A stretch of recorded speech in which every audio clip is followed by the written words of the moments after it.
the New York Knicks. I'm back in the New York groove. Well, it's the Knicks. New York. We are the New York Knicks. New York. For this new season we're about to enter, the Knicks is taking no shorts, just like winter. New York, New York. New York be about the Knicks, huh? But the best thing about New York City is K-N-I-C-K-S. Everybody say go New York, go New York, go!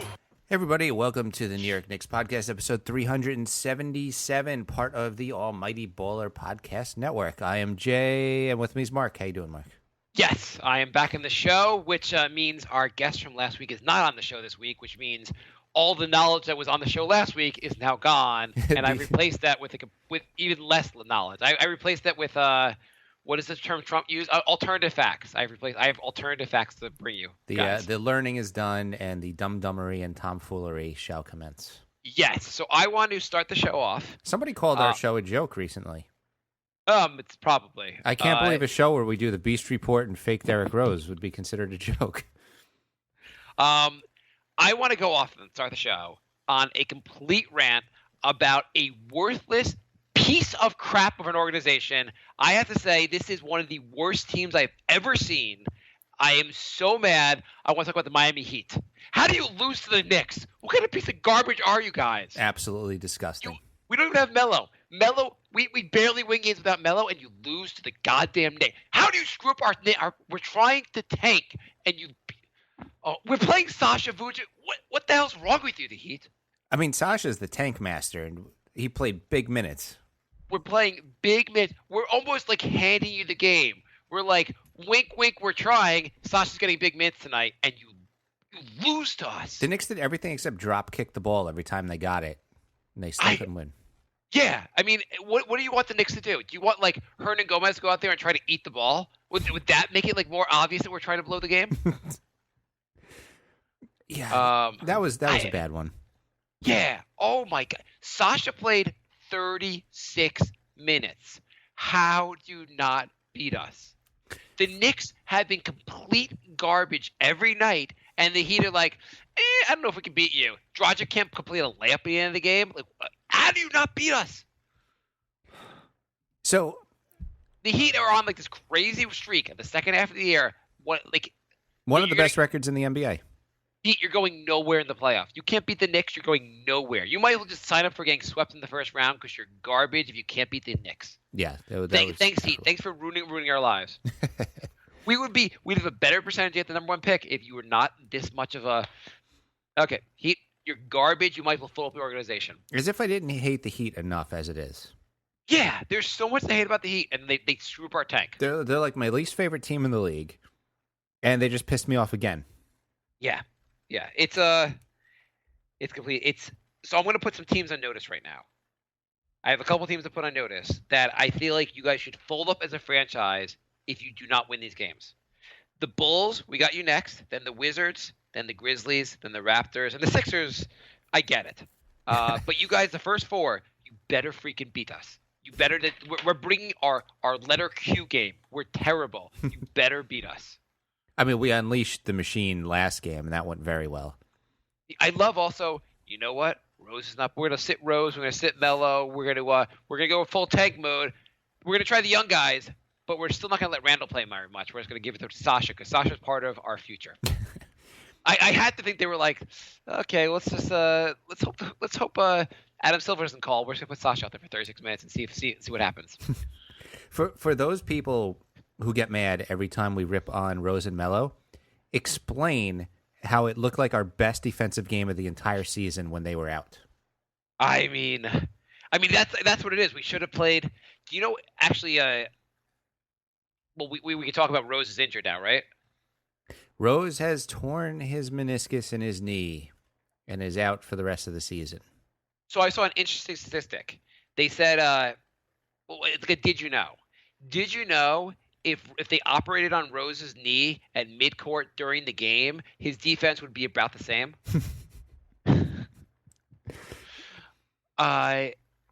Yeah. I mean, that's gonna. I feel bad for him. That sucks that he's got injured. But at least on the positive side of it, now no one wants anyone to get injured. On the positive side, This has to be like I was getting worried the Knicks would resign him. They cannot resign him after his knee's injured. If they do, this would be Noah level stupid now. By the way, Noah's the new level of dumb contracts. I this would go beyond Noah level. If you don't think Noah's level is so.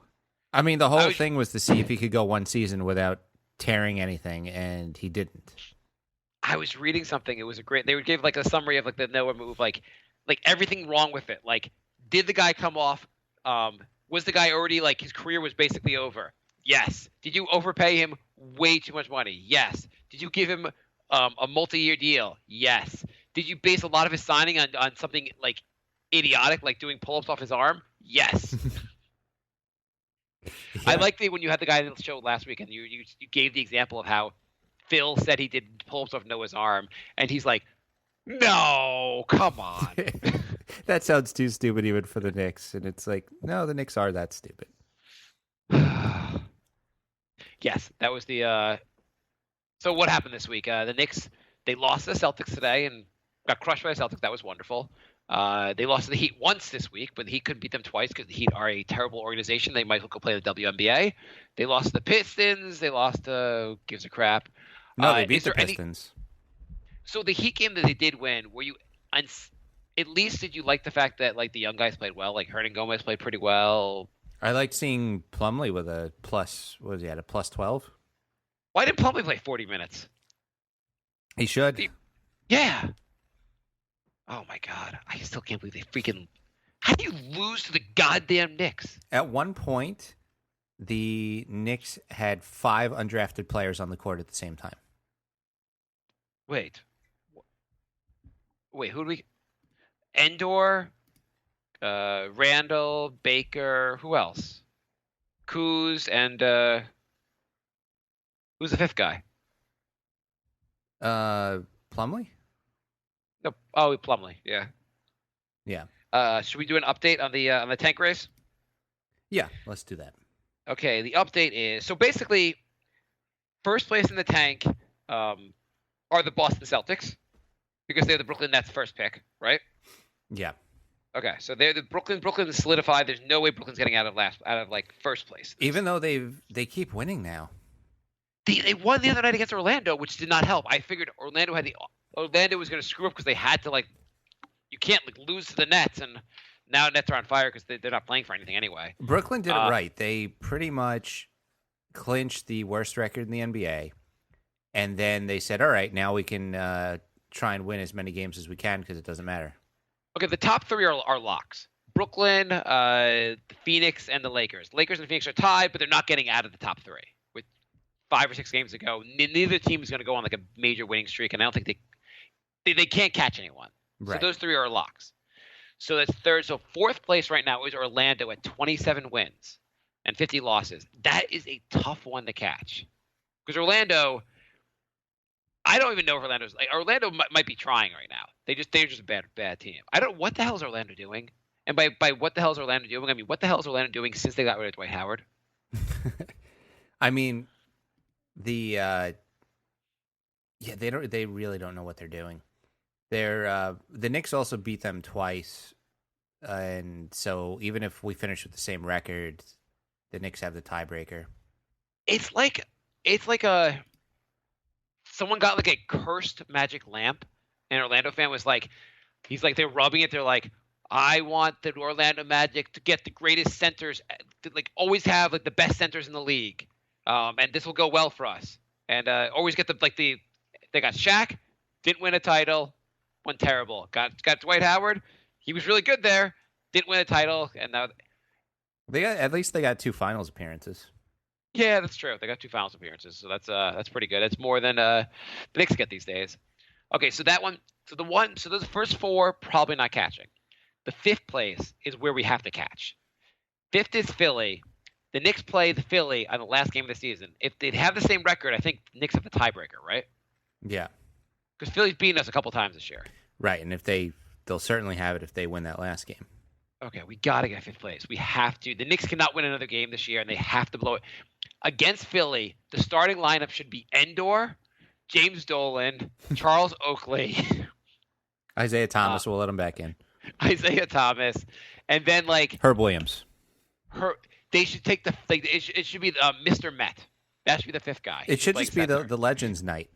Just bring back like Sprewell, Larry Johnson. They have to like put Derrick Rose out there in crutches. They have to do something insane that you have to lose that game. Yeah. The Knicks will going all out that game also. Problem is The Philly's Knicks- going to tail. I think the best thing they could do is just like not show up to the game. Just not be like, oh, we thought we overslept, guys, for a 7 p.m. game. Maybe J.R. Smith can come in and take the team out partying. So that puts us in sixth place. We do not get Philly. So here's the concern. Detroit in the East, Detroit's ahead of us. We can't catch Detroit. But the concern is Sacktown and Minnesota each have 30 wins. They're each slightly worse than us, or slightly better than us, depending on how you look at it. I am concerned. I really hope Minnesota, Sacramento can win another game or two, so we can I don't have to worry about them. Because sixth place isn't terrible. I'd rather fifth. Fifth, we're almost guaranteed to get a player that we want. Fifth is not horrible. I mean, I'd rather be top three. And fifth, you feel like maybe the ping pong balls can go our way and we can get in the top three. Yeah. The thing is, fourth would be so nice because you go up from, I think, 8.2 to 11.9% chance of getting the number one pick if you get into the top four. Tanking doesn't work, Jay. That is true. Tanking is a waste of time. I mean... well, hang on. We have a special guest in the show. Okay. The guest is Mr. Anti-Tank Man. He is built of we made him in the lab. He's made out of moronic comments from people that we argue with on Twitter this week. And we're gonna bring on Mr. Tank and Mr. Anti-Tank, sorry, and he's gonna argue with Jay, and he's gonna beat Jay because Jay, I'm not sure which side of the argument you're gonna take. You're gonna take the side that the Knicks need a tank now, or you're gonna take the side. Well, I'll put Mr. Tank on, and you could just Mr. Okay. Anti-Tank. You want to introduce him? Yeah, so thanks for joining us, Mr. Anti-Tank. Hi, Jay. You must have never played basketball on any level because you think tanking matters and all you're doing is destroying your franchise. Statistically, when you have a worse record, you have a better chance at the number one pick. So it's really, if you know numbers at all, an 11% chance of getting the number one pick is better than an 8% chance. Shouldn't that just end the argument right there? Interesting. Do you know what people don't really take into account? Teams need to learn how to win. If you don't learn how to win, you're never going to go anywhere. I would take any game you win is so much more valuable than any game you tank. Learning to win is the important thing you got to do. Tanking just hurts your organization. Teams that tank are losers, and players don't learn how to win, and most of them don't ever win. So when we won 2 games at the end of the season to end up with Porzingis instead of Towns, it was good because we built a winning culture. Is that what you're saying? Listen, yes, you have to. If you lack the knowledge of what it takes to be competitive at this level, then you don't understand how difficult and a long process, and you're never going to win. If you don't, we have to build a winning culture here, and everyone has to learn how to win. You don't win games until you learn. Jay, let me ask you, can you win a game if you haven't learned how to win a game? Yes. No. The answer is no. Oh, no? You cannot. Okay. Yes. Okay. I'm sorry. Statistically speaking, I'm right. If you haven't learned how to win, you cannot win games. And that's been the Knicks' problem all this time is they haven't focused on learning how to win. Phil Jackson says he wants learners, and that's what he means. So when we won 54 games that season, we built a winning culture? You know, it's not about draft pick or high pick. It's about scouting. If you can scout, you can get the best players. Look at Baker. He wasn't even drafted. We know what we're doing. So say Boston gets the number one pick because Brooklyn's going to have the worst record, and they have the best chance at the number one pick. So say they get the number one pick. They might not get Fultz because they haven't scouted Fultz, and we have. If we scout Fultz, we could get him with the 58th pick in the draft. Isaiah Thomas, He was not. They did the most recent one. He's one of the best players in the league right now. He was the last pick in the draft. It's about scouting. KP and Hernan Gomez, we didn't get them with the first pick. You got them because we know what we're doing with scouting. If you scout, you don't need a high draft pick. And everything's a lottery. And lottery, most people lose the lottery. So if you're trying to play with a lottery, you're not going to win. So maybe for the next 2 episodes before the draft, we should just not mention Josh Jackson so the other teams don't find out about him, and then we can get him. I'm just saying it's about researching players. The Knicks don't need the tank because they know how to research players. Scouting is you don't need that because you could scout. And tanking, it destroys a winning culture. You see that season we tanked to get KP? No one learned how to win that year, and that's why we were bad last year too. Thank you, Mr. Anti-Tank. Yeah, exactly. Because only people who have never played at any level endorse tanking. So, in summary, we need Listen, let me just say to you, one of the hardest things to do in sports is learning how to win. Any amount of experience doing that is always worth it. I feel like you're actually reading real tweets at this point. And a top 8 to 10 pick in the deep draft should enable the Knicks to do well. We got Hernan Gomez, who's a second-round pick. Baker wasn't even drafted, as I said. Same with Kuz. People always act like the unknown is a sure thing. Scouts, GM, press. You draft the right players because you can research. These are real arguments by real people. This is not a bit. I don't understand how anyone doesn't understand how. Like, I understand if you don't like tanking, or if you think it's frustrating that the NBA, the system kind of encouraged it with the lottery, encourages tanking. Yeah, I get that. Totally understand if you don't like it. Totally understand if you're saying, hey, we're borderline in the 8th seed, we're better off trying to get to the playoffs and try to and that experience because our team is on the rise. Right. But if your team is crap and just falling apart, especially this late in the season, and you're frustrated that people want you to tank, you don't understand why people would want to tank. It blows my mind. If we won 2 out of the last 5 and passed Sacramento and Minnesota and ended up with the 7th pick instead of the 5th or 4th, that does not build a winning culture. This team sucks, and they're not going to learn anything from winning those 2 games. It's not like they're going to go into next season and rip off a 20-game winning streak because they all of a sudden learned a winning culture by going 2-5 in a lost season. I remember that season we had won 54 games, and we had 54 games of winning culture, and we didn't make the playoffs next year. We had 37 wins the following season. And then so 17 apparently the we year after lost that. a lot of knowledge in that offseason. And then 17 the year after that. So, yeah. I think winning culture is a myth. I don't know. I feel like sometimes on Twitter you're arguing with flat earthers, just climate deniers. You're arguing with people. You're like, there's no. You could just very much you say to people well, just tanking is based on probability. All I'm saying is nothing's guaranteed. It's just based on probability. And they're like, I understand math and you're wrong. Okay, cool. Okay, fine. Nothing's guaranteed, so you should probably just not try to have a good chance at stuff.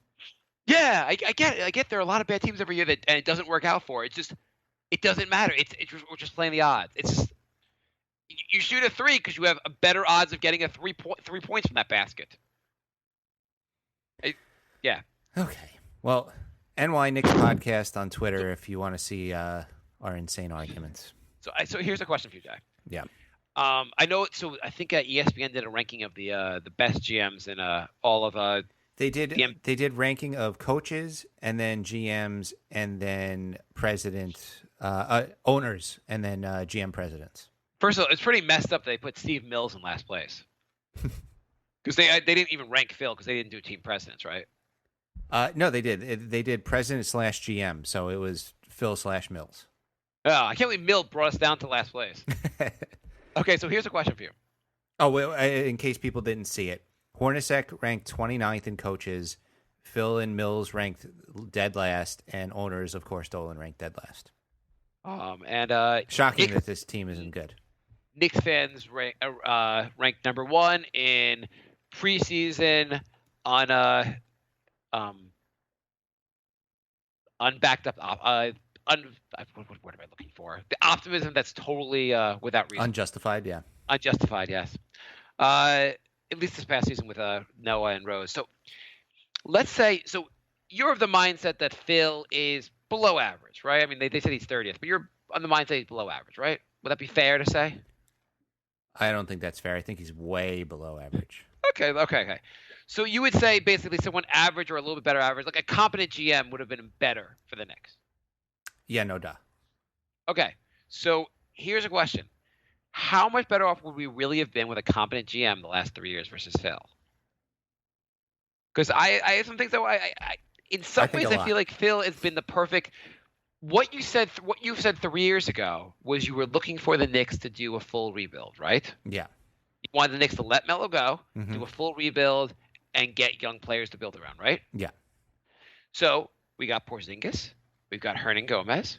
We're about to get at least a top 10 pick, another young guy. We have a bunch of young guys to build around. What's the issue? You may not like how he got here with promising the playoffs every year and signing Noah, but we do have a bunch of young guys. We're supposedly going to move on from Rose and Carmelo this offseason. I still don't believe that we've moved on from Rose or Carmelo. I don't trust Phil at all. So coming off of 37 victories, the Knicks were on the cusp of making the playoffs that year. They had a roster reasonably could have had a shot at the playoffs the following year, right? Mm-hmm. Without Phil touching it. They got rid of Bargs. You could say that roster had a decent shot at the 8th seed, right? Yeah. Phil stepped in, worked his magic, and made the worst team in Knicks history after promising to make the playoffs. Yeah. A competent GM would not have got us 17 wins. A competent GM would have got us at least 34 wins. Right. That is true. So a competent GM, if he brings back Melo, we're probably – I guess that – was that the year they bring back Melo? The first year? They signed Melo that offseason? Yeah, or the problem is giving him the no-trade clause. We mention Noah every episode, so we don't have to get into that. Right. But let's back you up. So that first year Phil was here, Melo was already signed. It was his last year of his contract, right? Yeah. Or was he already – I forget when did Phil re-up with Melo? Was that his first year here or the second year here? I believe his first year here. So right when he got here, he had to keep Melo, right? Yeah. Okay. So a competent GM, you could say, if the Knicks had gotten a GM that was decent, he might have brought Melo back anyway, and we would not have KP anymore. We would not have a young star player. I mean, he might have brought Melo back. He wouldn't have given him the no-trade clause, and we were still pretty crippled cap-wise. So that year might have been bad anyway. It wasn't going to be 17 wins bad. Maybe not, because a competent GM probably would have gotten a coach who's actually coached before.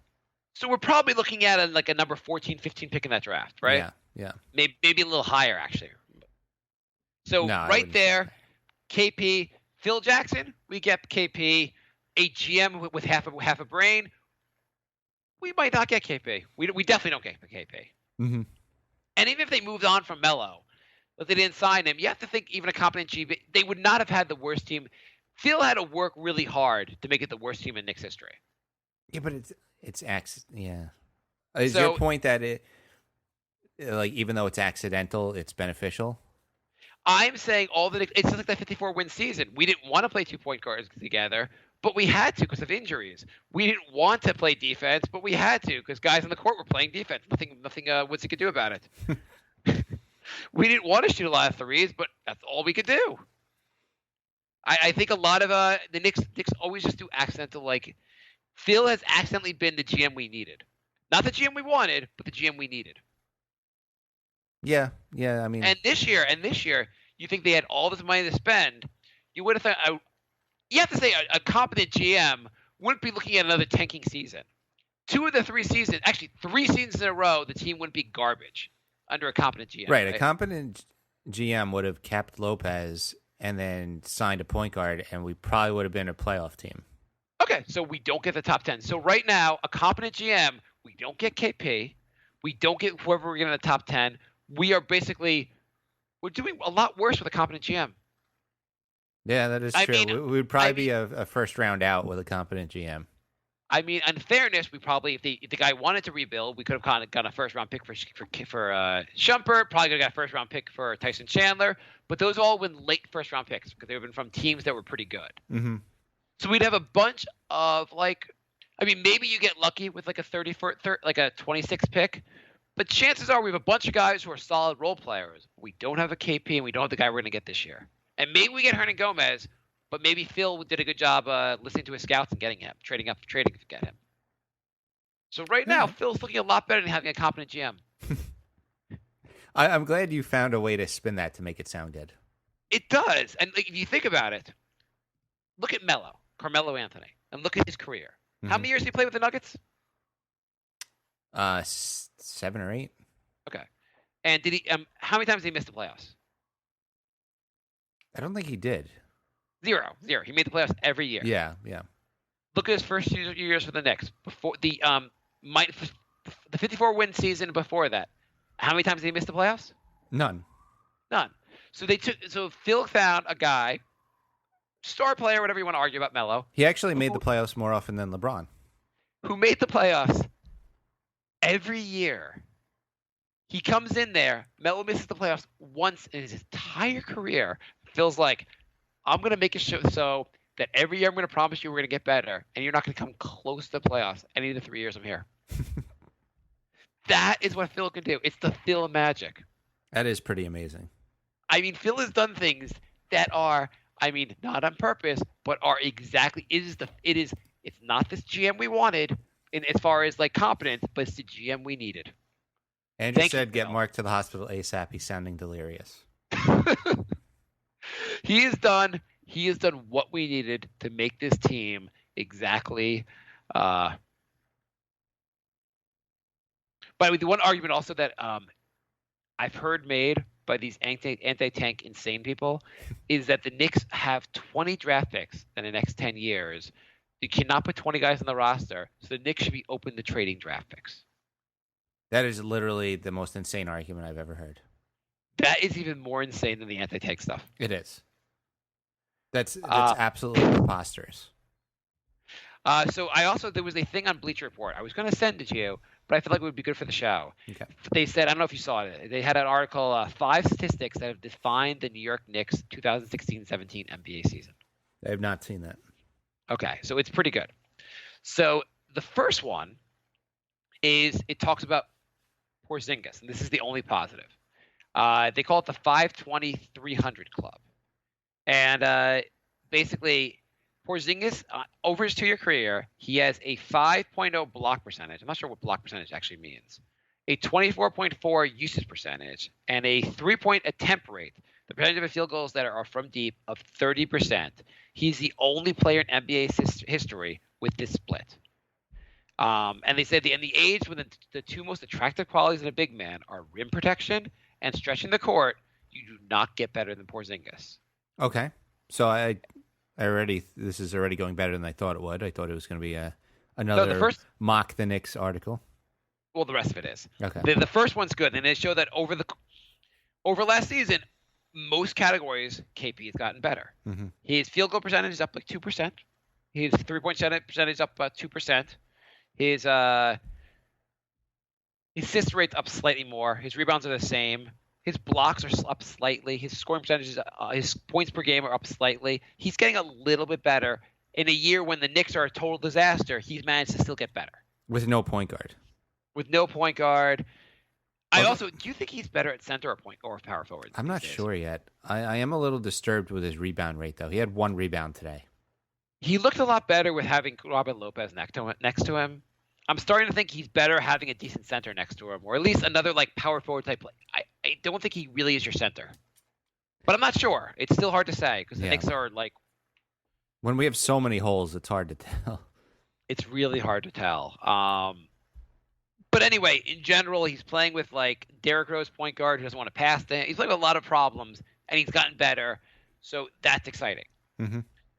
The rest of the stats are interesting. All right, let's hear them. Okay, number 2, steals per game, 7.0. And that's the number of steals. So do you think steals are an important statistic, or are they overrated? It depends. I mean, steals are good if you're playing good defense and stealing, but if you're just taking gambles. Like J.R. Smith. Yeah. So it's really, you can't take much away from steals. It could be good, could be not. So for a while, the narrative on steals was that they were overrated because players have to shoot the passing lanes and gamble to get them. And J.R. Smith was like a prime example when he was on the Knicks. He got a bunch of steals, but he always would gamble and would drive us crazy. Mm-hmm. So I guess this guy in 538.com, Benjamin Morris, did a whole regression analysis. I don't even understand what the word regression or analysis even mean, but he basically showed a graphic that basically his graphic showing the predictive ability of box score stats, which indicates that steals are worth 9.1 points per game, blocks are worth 6.1, turnovers 5.4, assists 2.2, with rebounds 1.7. The idea being steals are actually worth a lot. When you get a steal, and the very basic way to understand it, you get a steal, you prevent the other team from scoring. They don't get the shot off, and your team usually gets an easy basket off of a steal because it's usually a fast break. Mm-hmm. So right there, it's 4 points to your favor. I am not sure how they get to 9 points because they didn't quite explain that. Yeah, even if you assume the other team was going to hit a 3 and you hit a 3, that's still only 6. So I don't know. Maybe even if they were both 4-point plays, it's only 8. So I don't know what the hell they're talking about. I don't know how to do all that. I don't know. And you could read the article. I'm not going to. But basically, I get maybe also if you're getting a steal, you're also like making the other team more tentative. I don't know. But either way, it's a bigger deal basically getting a steal than like just shooting the lane. They are actually very helpful. The whole point of it. And so the Knicks are 23rd in the NBA in steals per game with 7. And they largely as a result of that, they say they're also 29th in transition points with 1.02. Basically, if you're not getting a lot of steals, you're not getting out in transition very often. That has hurt the Knicks. The Knicks are terrible in transition, right? Yeah. Who do you think the best teams are in the NBA in transition? Houston. Golden State. So you can guess the top 3. This is interesting. Sorry, this is for steals per game. Sorry. What do you think of the top 3 teams in steals per game? Steals per game. Boston. No. San Antonio. I'm not going to do this all day. Golden State, Wizards, and the Sixers, which is interesting. Huh. Knicks are 23rd. The worst team in the steals, though, is the Cavaliers. You can always find all these things also in the statistics they give. An example of someone that like is actually like very good team that's actually just bad at this. Mm-hmm. The next one, defensive rebound percentage, 73.9%. If you haven't noticed, the Knicks are really bad at getting defensive rebounds. Yes. Why is this important? Because it stops the other team from getting another chance to score. Yes. Do you think being dead last in this would be bad? I would say that would probably be bad, yes. The Knicks are more than a percentage point there at 73.9%. The next closest team is 75%. So it's pretty bad. But the next closest team also is the Celtics. Huh. So it's all these stats have a weird, like, another team that's really bad at it is one of the best teams in the NBA. Right, right. And the Cavs are 25th. But the Knicks are really bad at this. The best teams in the best teams in a defensive rebounding percentage, Pistons, Hornets, Jazz. You don't learn everything from this, but like the Knicks are also bad and stuff. It was just an interesting set of things. The thing is, I think the moral of this story is being bad in every category is a bad thing. Yeah, I guess apparently Noah was supposed to help with this, obviously. And Knicks actually were pretty good at this category last year when they had Lopez. And when Noah was on the court, the Knicks weren't so bad. They're at 75%, which would put them in like the bottom, like maybe 23rd. Mm-hmm. But when Noah was on the court, but Noah obviously couldn't be on the court either. So the next one, percentage of points from mid-range, 20.8.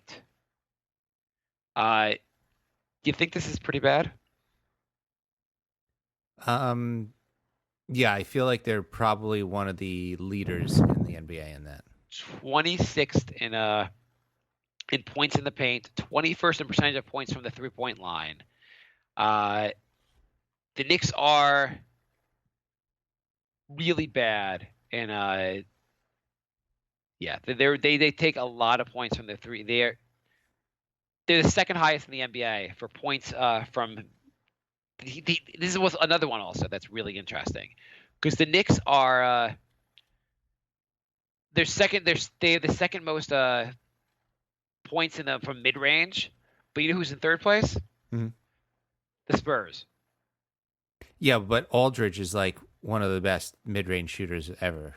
Right. The Knicks are. The problem is also they're bad shooters. You know, it's here. So this is interesting. So the Pistons are leading at 21% of their shots from mid range, Mm-hmm. and Knicks are 20. Who do you think's the lowest? Houston. Yeah, Houston, kind of obvious. Yeah. The Daryl Morey. They broke Golden State's all-time record for 3 points made in a season like 3 games ago. This is crazy. The Knicks shoot 20% of their shots from mid range. The Rockets shoot 4.5%. That's insane. Yeah. But here's what also is interesting. You know who's second? The second most or second fewest? The Brooklyn Nets at 7.8%. So they're theoretically doing it right. They just can't. They're not good shooters. They got the strategy, but they don't have the clientele. They do not have talent on the roster. If they had talent on the roster, it would be much different. Yeah, exactly. So they made a point basically how the Knicks also shoot really bad from all these areas. They're like 26 in like free throw. They're bad at bad shooting. So the fifth one was this thing dribbles per touch at 0.715. And generally where this goes down to is they basically point out that they use this whatever. It comes down to the Knicks basically just have sticky hands. Mm-hmm. They don't pass the ball. And the Knicks have they said when you look at the Knicks numbers for number of times they pass the ball actually, they're not like that bad. According to NBA.com, they pass the ball 324 times a game, third most in the league. But they said the problem is they're just 16th in potential assists at 44. And what means is a lot of times the Knicks passing the ball is like Melo will give the ball to some guy and expect the ball back immediately. It's not really passing. It's just like resetting their play. Right. That's a good point. And Rose does that a lot also. Anyhow, they had a thing of the top 10 guys who most dribbles per game, most I guess basically comes out the stat is most times spend the most time holding the ball. Mm-hmm. And Melo's number 1. Gordon Hayward's number 2. Devin Booker's number 3. But they also number 9 in the list is Derrick Rose. And they were like, if you have 2 of your 5 starters in the top 10 list in this, it kind of destroys your offense. Yeah. Especially when one of the 2 holding it isn't even a good shooter. Right. And the other guys on this list are actually pretty good. Like LeBron James is number 10 in this list. Kawhi Leonard's number 7. You could have one of these players. It's hard to have an offense with 2 of these players. Yeah. Anyway, I thought that whole thing was kind of interesting. I don't know if I actually delivered it in an interesting fashion. Yeah, no, it was good. It was good. Yeah. So anyway, what's going on with you, Jay? I am in a good mood because it's the fantasy basketball finals. I am against William Lee, and we are in a heated match, and today is the last day, and Harden's out today, and he has Harden. Ooh. So this is the 6th time I've made the finals. I finished in second 5 other times. Is this the 6th time in our league? No. Okay. I think it's only the 2nd time in our league. Okay. I was like, how do you dominate our league so well? No. Although William actually won 2 years ago. Didn't I win it the first year? Yeah, you won it the first year, and then I don't even think you sniffed the playoffs like ever again. So, in other words, I won it the first year. Haven't set my lineup since. I'm not even in the league this year, and I've won more times than you. Well, yeah, but I've had more playoff appearances. So in other words, you have more losses. Because I have 1 year of actually winning, right? Well, no, you have way more losses. Well, I mean, I have a winner's trophy. Well, in about an hour, you could stop trash talking because I got this. You got this? Nice. What are you up? This. I'm up 5-4, but every stat is pretty much locked in. Who's left? Who's the have left? Like, what's the what's the nightmare scenario? What can happen here still? The only thing that can happen really is he's down 63 points. Yeah, I don't see how he can even win. Okay, so you got this. Okay, good. I mean, congrats, Jay. Thank you.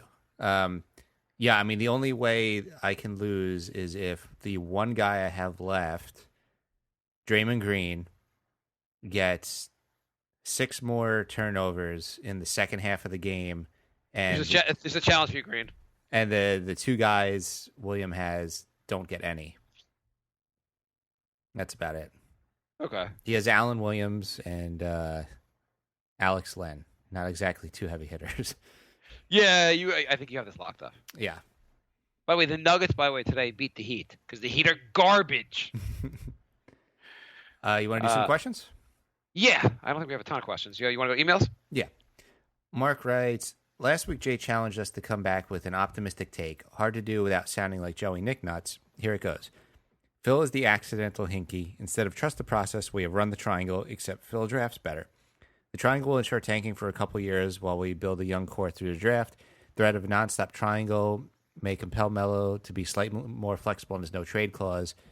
The triangle repels free agents like pepper spray, so less likely to spend on win-now guys.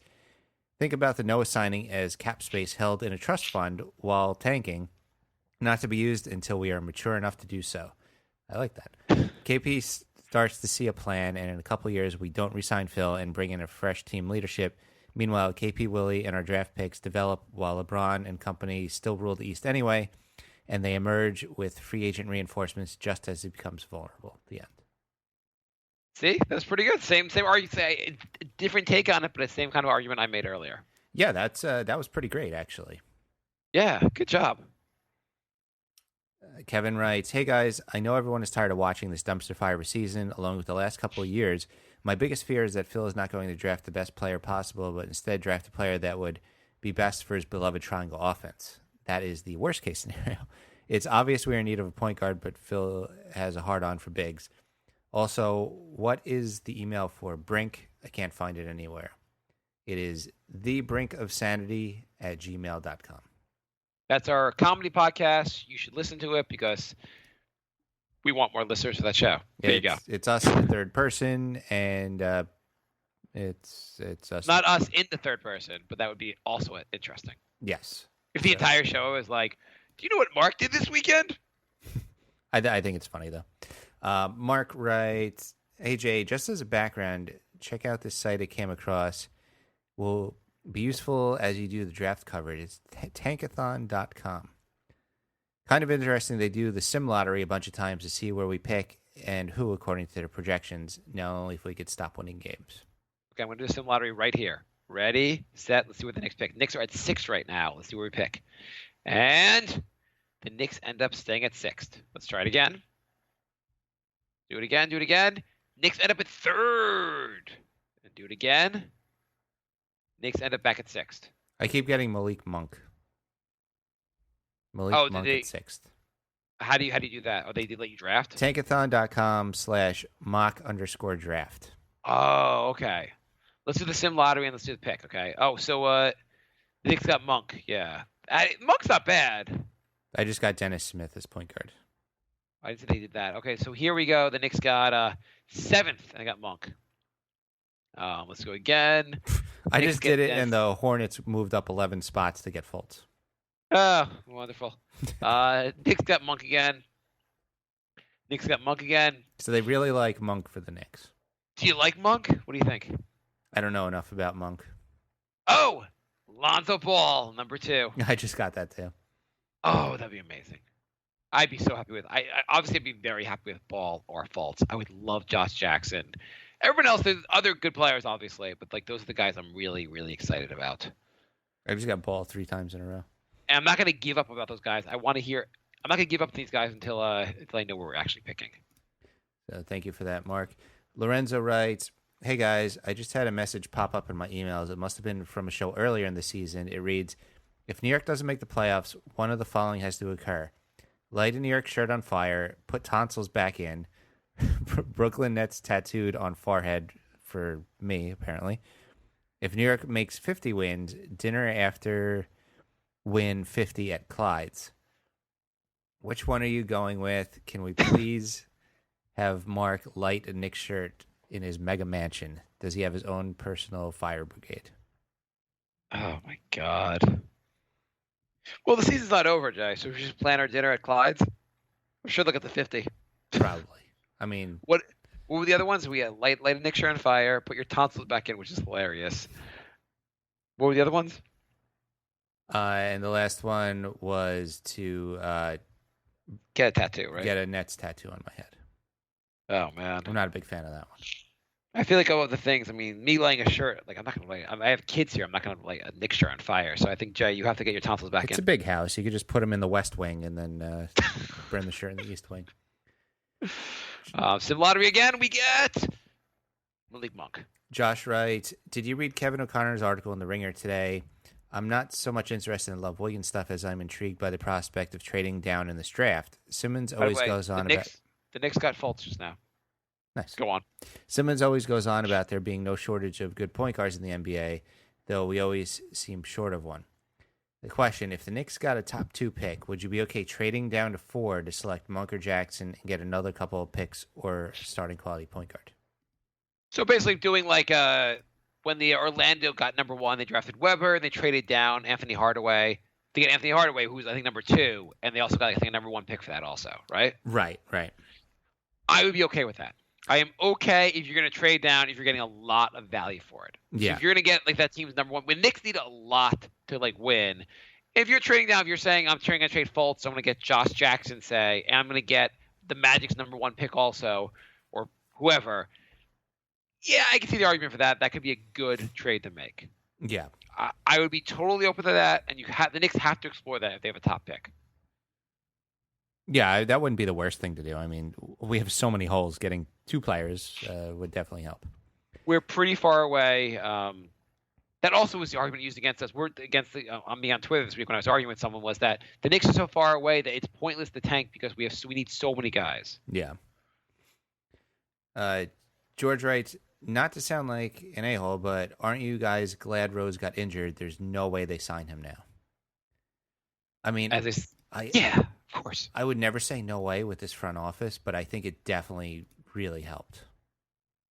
I could foresee it, just in fairness. I could see it foresee a scenario, and I know obviously I don't want this to happen because it's awful. But Rose dies in a car accident, and the Knicks still sign him to a 5-year deal. The Knicks are like, I don't know. I thought he was going to come back from the dead. We're really sure. I mean, Phil was doing deadlifts with his rotting corpse, and he just figured he could sign him. And that's it for emails. I want to thank Eric again for writing the game recaps. Yes, they are well done. And are we doing commercials in the show anymore? Like the live reads?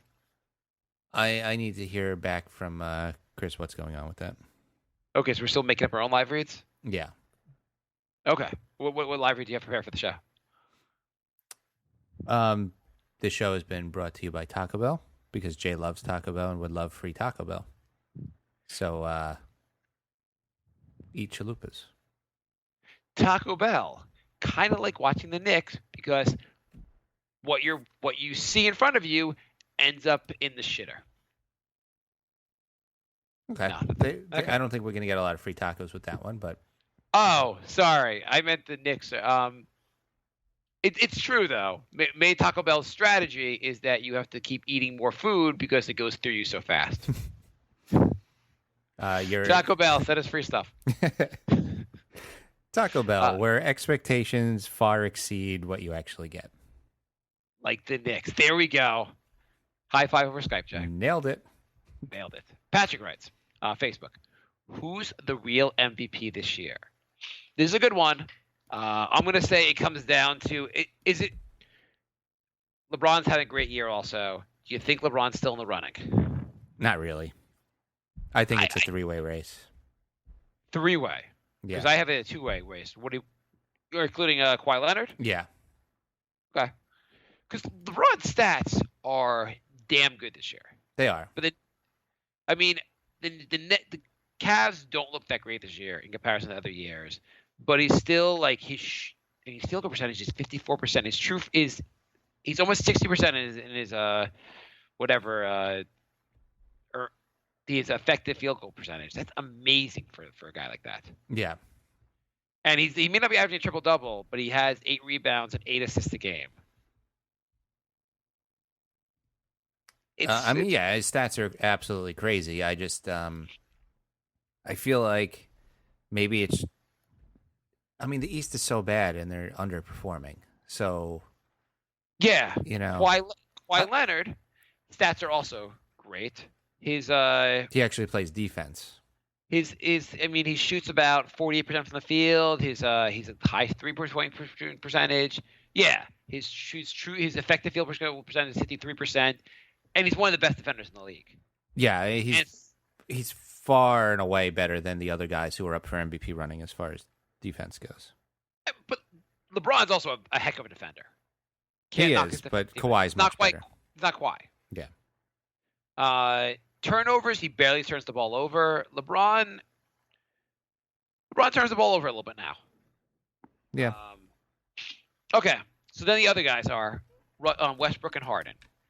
Westbrook is averaging a triple-double, which is insane. Yeah, and he's, I think, 2 away now from getting the most triple-doubles in a season. The knock against him, though, his defense is okay at best. His defense is all right. I mean, his defense is better than Harden's. Yeah, I mean, his defense is okay, but he's not like a lockdown defender. He's probably third place on this list as far as defense. Yeah. I'd say LeBron's still a better defender. Fair to say? Yeah, definitely. But he's averaging a triple-double, which is insane. 10 rebounds, 10 assists.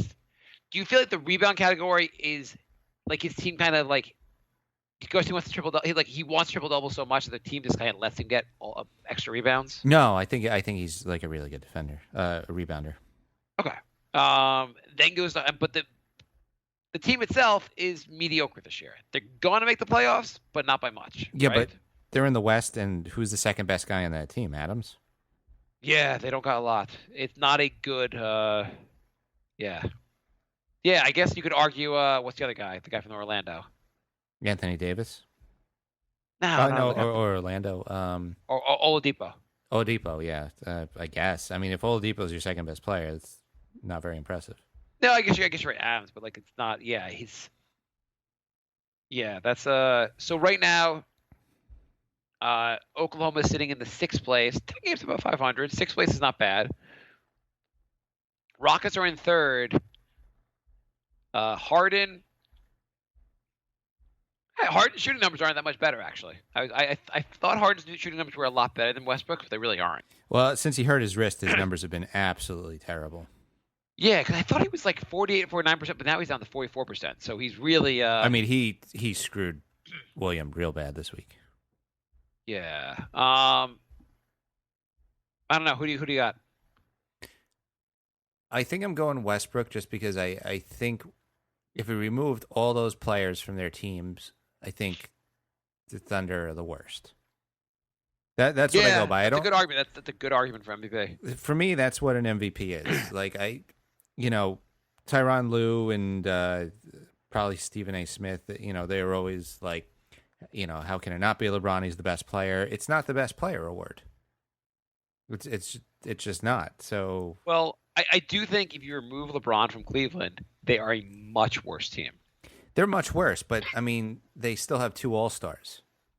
But hasn't Love missed a bunch of time this year? Yeah, I mean, Love hasn't played in like over a month. But my point is like, it's a weak hang on, East. This team, Cleveland's team, before LeBron got there, they were a lottery team. They were actually terrible. This season they're 0-6 without LeBron. Yeah, I mean they have Kyrie and Irving's gotten better, and they do have Love who's been injured. They have a better roster in some respect, but the bench isn't that good. The insane thing to me about Cleveland is how much they miss J.R. Smith. Yeah, Like they are a mess without Smith. Who would have thought? Cleveland, I think they're a borderline playoff team without LeBron. Yeah. I would say I think the Thunder don't even sniff the playoffs without Westbrook. I mean, but the same with all these guys. The Rockets are a borderline playoff team, if not a playoff team without Harden. Right. Do you think the Rockets aren't making the playoffs without Harden? And Westbrook, obviously, they're not coming close to the playoffs without Westbrook. The Spurs are the only one we could say, just because of the Spurs, you feel like without Kawhi Leonard, they'll still be pretty darn good. Yeah, and they'd probably be like 7th, 8th seed. Spurs maybe a little better than that, actually, even.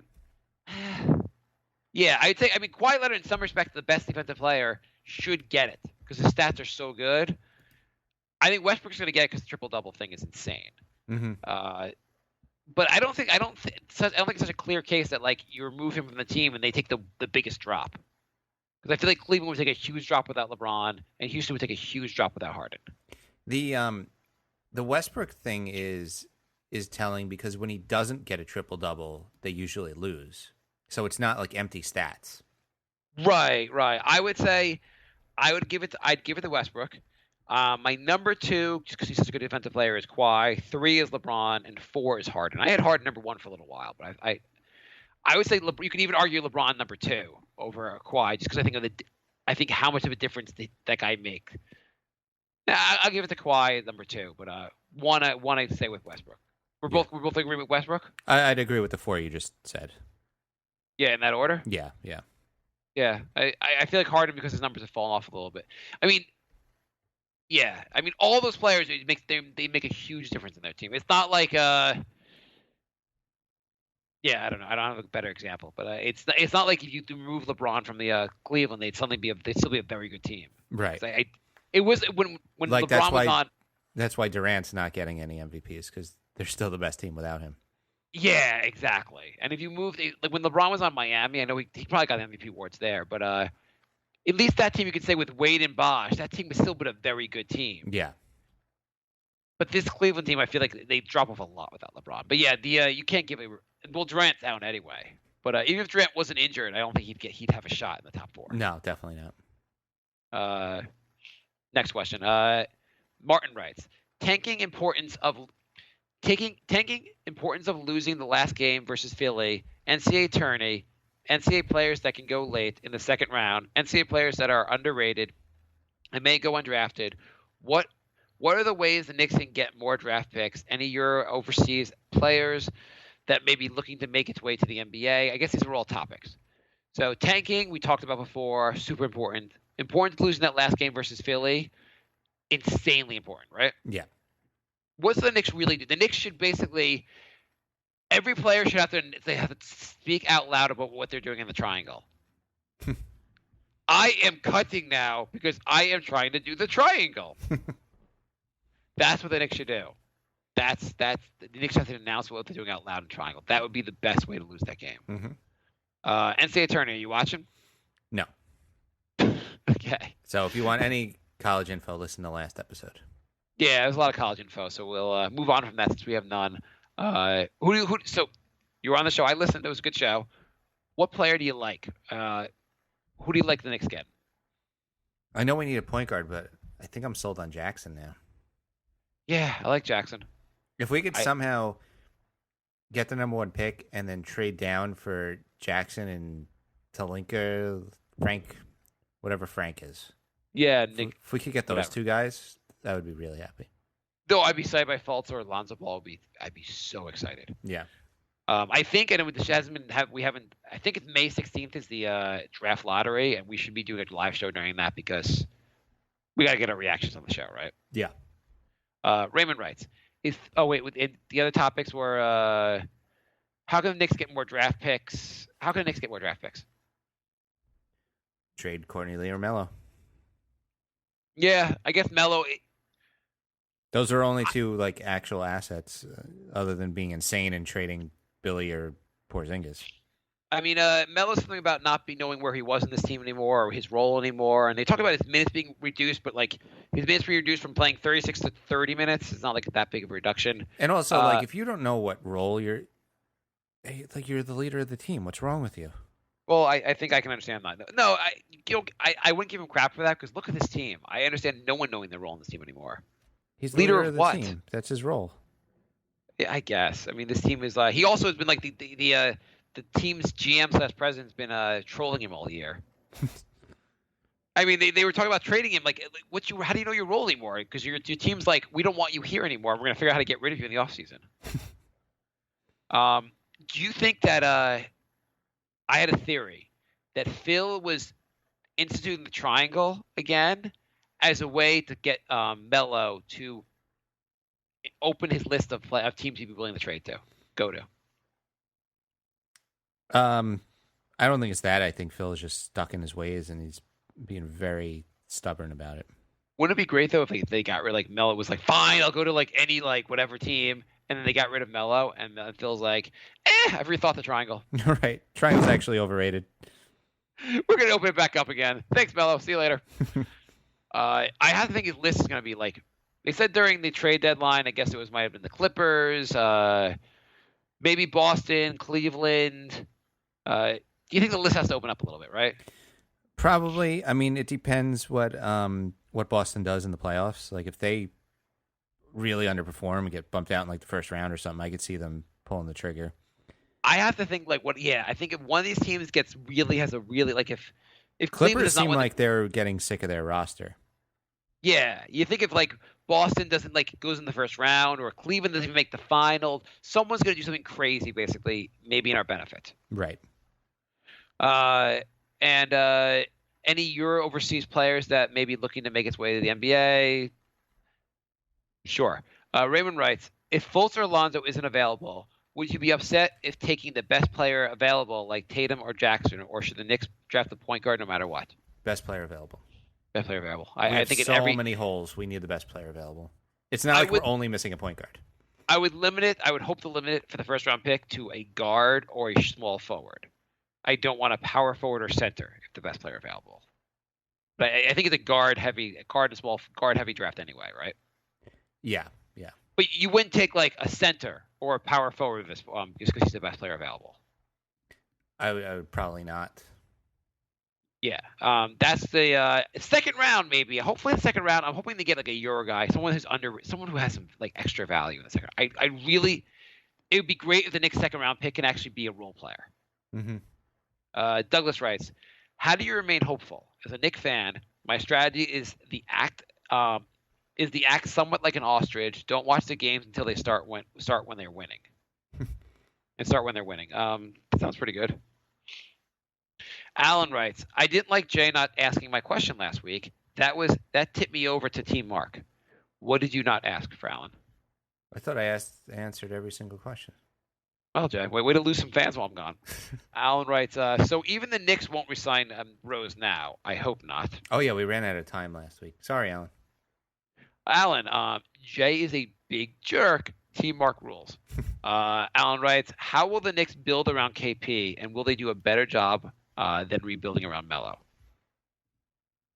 We'll see soon. I mean, if they get a point guard, that would go a long way.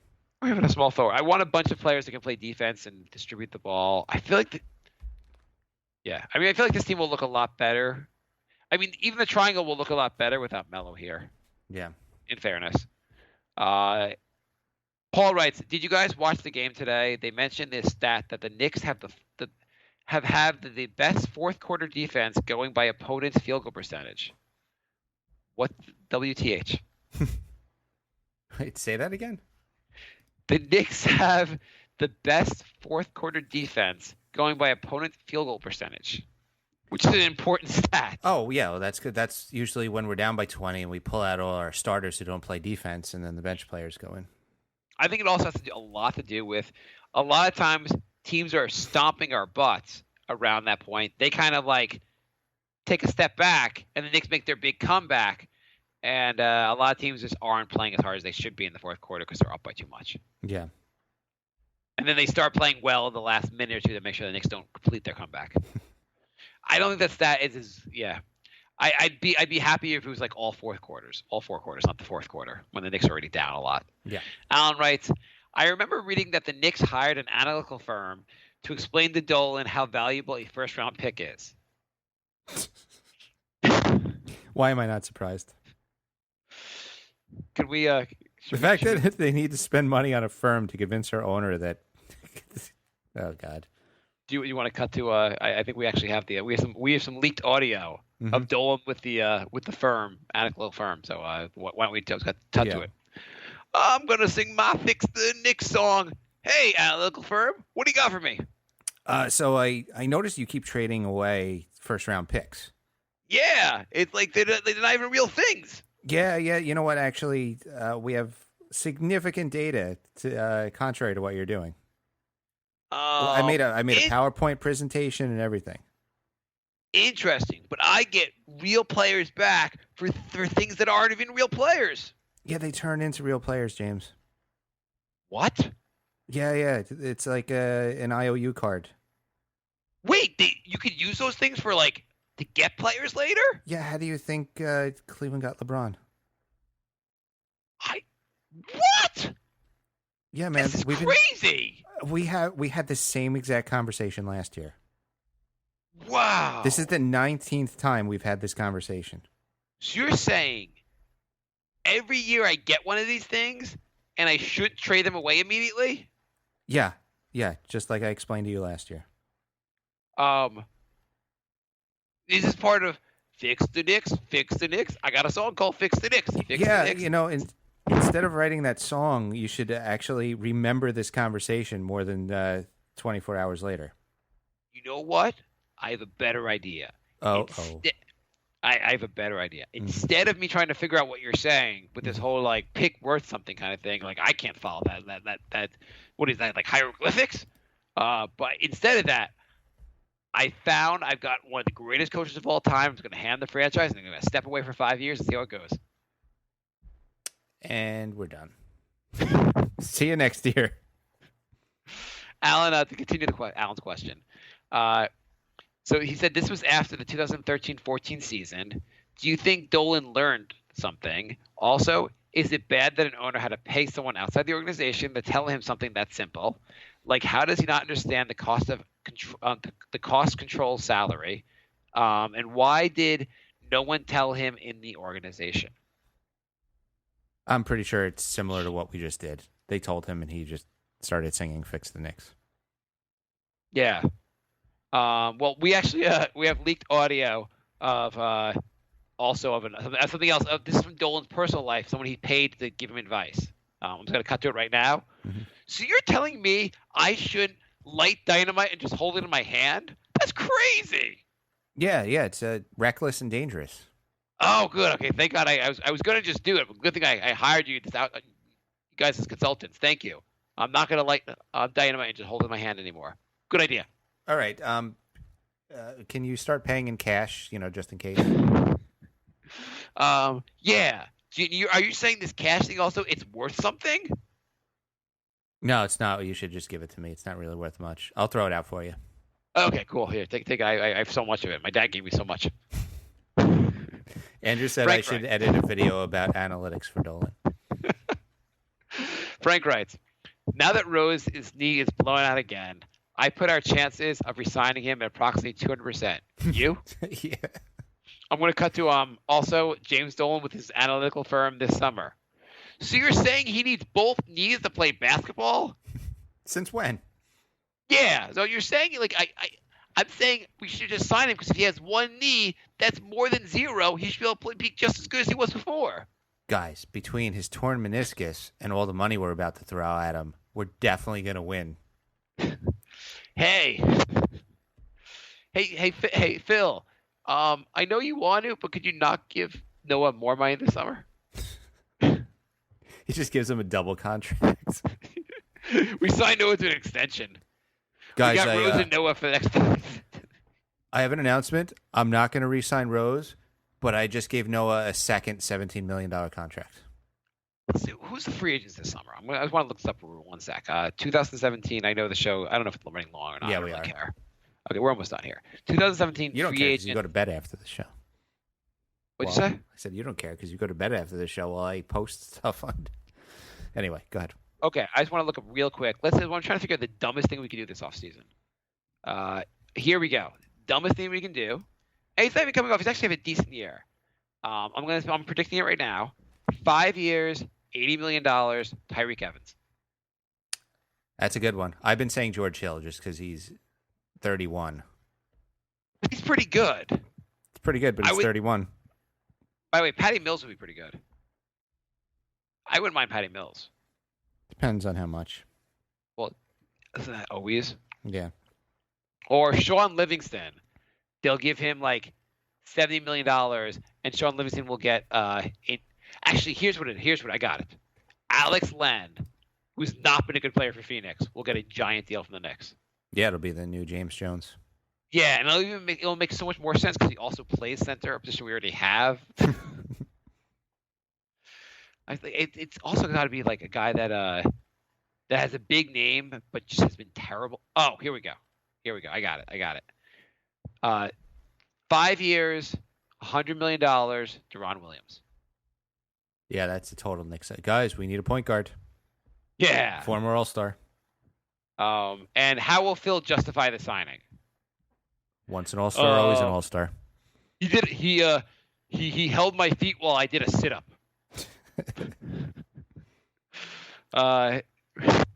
Gillum writes, yeah.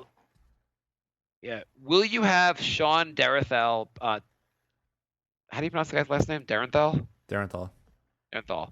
Have you had again before the draft? Because I had so many more questions, and many more will come when we know where we are in the draft. Yes, Yes. he will be. We will look to get him back on the show once we know our draft position. Yes. He also writes, Gillum writes, love the effort and ball movement in the game against the Heat. How much was it thanks to Rose and Melo not playing? A lot. I mean, we actually held a team under 100 points. Yes. Melo and Rose were not there. There was a lot of ball movement. It's a coincidence. No, we can't prove causation, but the correlation is interesting. Dow writes, Mark, the win against the Heat was like a knife in the heart.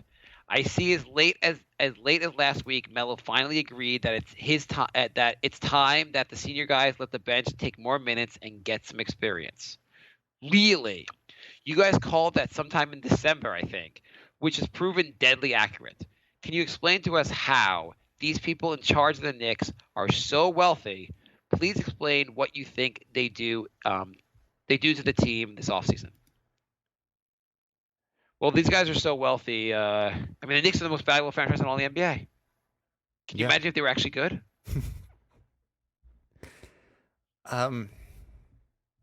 The exciting thing about this team is you never know what's going to happen. Can we cut to the Dolan with his analytics guys? So you're saying me winning is important, but we're the most valuable team in the NBA? I don't understand. You guys are fired.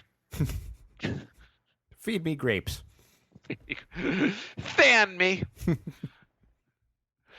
What do they do in the offseason? We are going to have plenty of time to talk about the offseason. So I'm hoping the things they do involve trading Melo and getting rid of and not resigning.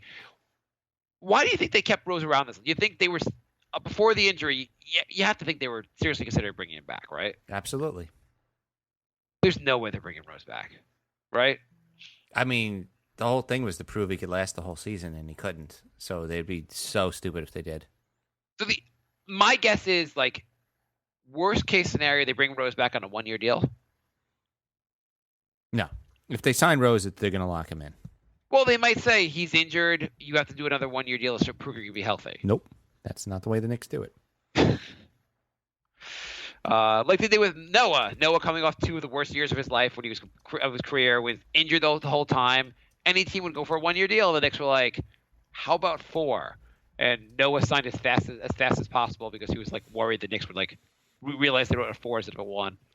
Do you think Noah just added a 4 in the contract? I think you could turn a 1 into a 4 really easily. Right. Okay. Yeah. Andrew writes, is it easier to list the parts of Derrick Rose that he hasn't injured or broken than the ones he has? Pretty much. I mean, he's had everything from his like face down to his feet. So let's just hang on. The show's over. The last question. Let's just recount Rose's year. He started off the year on being sued in court for rape. That's which right. he was found innocent of. Oh, this has been such a year. I forgot that was even this year. Yeah. He what else happened? He abandoned the team for 1 game because he was worried about his contract or something like that, or a family problem, without telling anyone. He has played barely a lick of defense. He's been amazingly at getting into the basket. He thinks like a thing of beauty getting into the basket, right? Yeah. He's missed multiple games because of injury. Mm-hmm. I don't know. Is there anything I'm missing on Rose? He's defended nobody. Yeah, I said that already. He's defended nobody. It needs reinforcement. It's Yes. been really, really bad. As his scoring, at one point there's a statistic that like when he scored under like 14 points a game, the Knicks would have a much better record than when he scored more than 14 points a game. I forget what the number was. Mm-hmm. And then Rose, I guess, heard that statistic and tried to only score above that number of points. I don't know. When we were 14-10, we were kind of like happy about Rose, right? No. No, for a little while we were like he looked a lot better than we expected. We thought he might be a good thing when the Knicks were playing well. I thought he looked better than expected, but I was never like, we should sign this guy. Like, re-sign this guy. I said I at one point in the year, I will admit that, and you can look back, and I said I'd be open to it depending on how the year goes. Yeah, I remember us arguing about that. I Yeah, never yeah. got on the Rose bandwagon. I think I was. I mean, obviously, I learned a long time ago I was wrong, but wow. So that's what I learned today. I learned today that. Well, I learned that a while ago. What did we learn today, Jay? We learned that the pain and suffering is almost at an end. By next episode, we will only have the Philly game on the horizon. Wow. Yeah. So hopefully we have 4 losses. Yes. I mean, which game are you most worried about in this stretch here? Besides the Philly game, obviously we're worried about. Mm-hmm. The Bulls, the Wizards, the Grizzlies, the Raptors. Who's concerns you the most? The Bulls. They're very inconsistent. Yeah. The Wizards are just going to beat us. Grizzlies should beat us. The Raptors will crush us. The Grizzlies and the Bulls I'm most worried about. Yeah. Yeah, I mean, the Raptors could screw us, too. You know, we're not beating the Raptors. Probably not. I thought the Raptors always crush the Knicks. You never know at the end of the season. Like, teams are resting players for the playoffs. Like, you never know. That's true. I mean, we could play the Raptors, and they're like, yeah, we're going to sit DeRozan and Lowry just because. Okay, so here's a question for you. I mean, we're going to do playoff stuff later on in the season, blah, blah, blah. But the Celtics are right now in the first seed. Do you feel less confident about Cleveland going to the finals? No, I think they're still going to pull it together. I think Love and Smith will suddenly get healthy right before the playoffs. They'll pull it together, and they'll be in the finals. Yeah, I agree. I did think I was thinking Miami would knock someone off in the first round because Miami's a really good team. But then I found out this week, as far as what you learned this week's part of the show, I learned that Miami is a piece of garbage and they're a terrible organization. They should play in the WNBA or like playing some like high school junior league. They're goddamn garbage. So I hope nothing but bad things happen to them. All right. So nyknickspodcast@gmail.com. Our comedy show is The Brink of Sanity. You can find that on iTunes. Email us, thebrinkofsanity@gmail.com. Our Twitter is nyknickspodcast. Our Brink Twitter is brinkofsanity3. And go to almightyballer.com for a bunch of awesome podcasts, adding new ones on a regular basis, and they're all quality. We found Sean through the podcast network, so that's the kind of quality stuff you get. And we had someone make the KP Porzingis, what was it, the thing of him being, the little video short was amazing.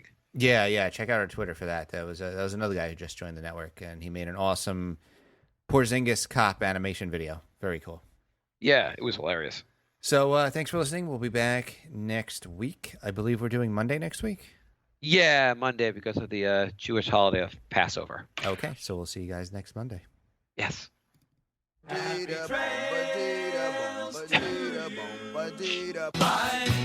love